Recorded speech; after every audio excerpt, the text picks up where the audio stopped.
Hello, and welcome to another training video for ExactPath. Today's video, we are going to discuss what to do now that you have completed the diagnostic assessment. The diagnostic provides you the background information that you need to know to understand exactly where your students' skill gaps are. It can also be used as a great planning tool for students between now and the next diagnostic window, so you can set some expectations for your students. And the other thing that we're going to talk about today is how to actually monitor to make sure that they are making progress towards that expectation. So let's go ahead and jump into the system. Here we are in ExactPath, and when you log in, you will start off in the My Classes area. Today, what I want to do is I want to stay with math again. And whenever I click on math, I have the overview window here. The first place I want to take a look at is the class diagnostic results. Now, what you're going to see here is the culmination of several diagnostics. You will only see possibly that first diagnostic window at this point in time. But there is some very important information that you can get from this window. So if I start off at the class results, again, you'll only see this first tail or this first set of data. And what this will give you is your overall class average. So the class average in this case is 989 on the scale. We have a high of 1,179 and a low of 781. This is some good information to start off with, but at the first diagnostic of the year, not quite as meaningful. What we hope is that by the second diagnostic window, we'll see something very similar to what we see on the screen here, and we see some growth on that scale between diagnostics. But for right now, this is a good place to start. The next thing that you'll see is diagnostic grade level proficiency distributions. Now, for my Pennsylvania schools, remember, there is a correlation between exceeds and advanced on PSSAs, meets and proficient, approaching and below, or basic, and below basic. It's not a one-to-one correspondence as of yet, but this can help to set your groups for students so that you understand exactly where they are. Now, while you can't actually identify those students from here, those corresponding windows are down below in the detailed class breakdown. Now, what you're seeing here is a class that is among 3 different grade levels. So what I can do is I can sort this by my grade levels, and then I can also sort it by my scale scores. So in this case, I can look at just my 6th grade class, and I can see that I have 2 students here that are meeting grade level expectations right now. I have 1 6th grade student that is approaching, and I have 2 students here that are below. I also have several students here that are marked as NA. That's also an important call out because they have not completed the diagnostic assessment. If that is the case, then you're going to have to speak to your administrator as to what you need to do with them. But in this case, the reason why I bring you to this window is this is where you can do some goal setting for your students. Because at the very bottom of this, and again, your class might be 20, 25, or 30 students, but at the bottom of all of this roster, there is a link here to our growth guidance document. And I want to make a specific call out to our 6th grade and our meeting expectations group here. So if I click on this growth guidance, this outlines the specific expectations for students between diagnostic windows. So in this case, for math, and we talked about our 6th grade students here. Here is all of their data right here. Those students that are 6th graders meeting expectations based on that diagnostic are expected to grow 22 points on the scale between the first diagnostic and the second. So if we go back here, both Anna and Haley are expected to grow those 22 points. This is how you then set those expectations for your students. So every 6th grade student that is meeting expectations is expected to grow 22 points between now and the next diagnostic. The nice thing is that whenever you do take the second diagnostic, and if I switch this over to 2 right now,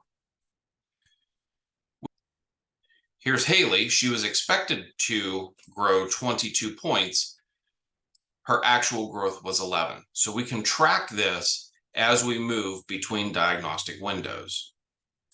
But for our sake of our training today, we can set the expectation for these students at this point in time.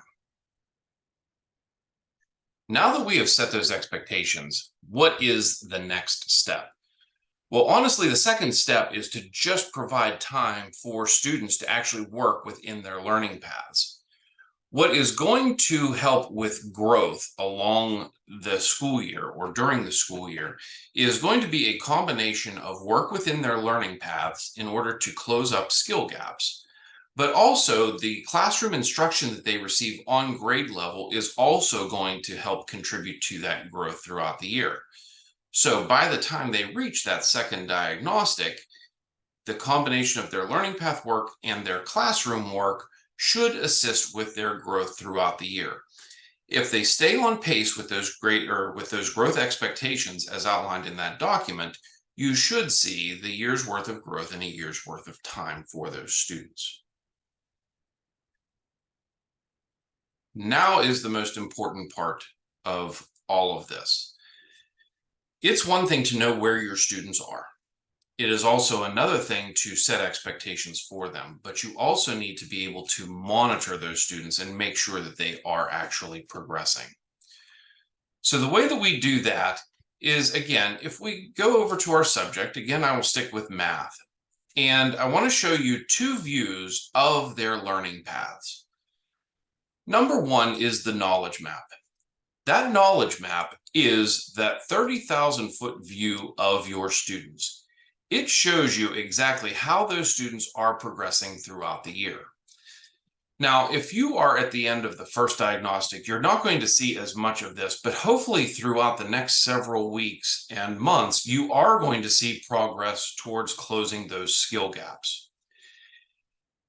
If I take to my 6th through 8th grade class here, and I start looking at the actual knowledge map, you will see that I have a number of students that have completed trophies.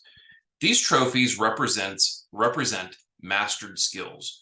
And again, if you have any questions about the information that you're seeing on the screen, there is a legend up here in the top left that can always help to guide you.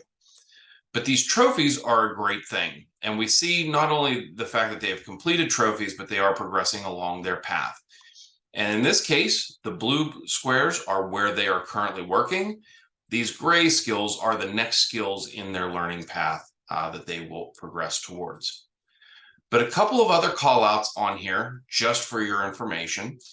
We have the building block. In this case, this is a student that has gone through the lesson and failed, gone through the lesson a second time and failed, and then has needed to be remediated in some skill earlier on in their learning path. And that will reside somewhere down in a lower grade level. A couple of other call outs along the path.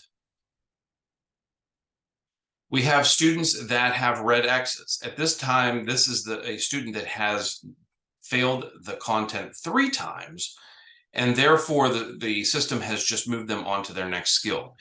If you see students that are in the building block or in the overall not mastered, then those are the students that you really want to target to make sure that you clear up those skill gaps.